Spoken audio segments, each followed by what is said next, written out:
Siku moja matokeo ya mtihani mkubwa wa shule yalitoka. Masoud alikuwa na hofu kubwa moyoni. Alisimama karibu na ubao wa matangazo pamoja na wanafunzi wengine. Wanafunzi walikuwa wakipiga kelele kwa furaha au huzuni. Moyo wa Masoud ulikuwa unapiga haraka. Alipolisoma jina lake, alishangaa. Alikuwa mwanafunzi wa kwanza katika wilaya. Mwalimu wake alimkumbatia kwa furaha. Masoud, hii ni hatua kubwa sana. Habari zikaanza kusambaa kijijini kote. Watu waliokuwa wakimcheka zamani sasa walikuwa wanampongeza.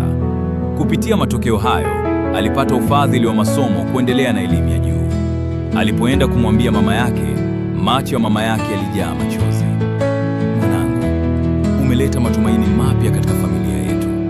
Masoud alijua kuwa hii haikuwa mwisho wa safari, bali ndio mwanzo wa mabadiliko makubwa.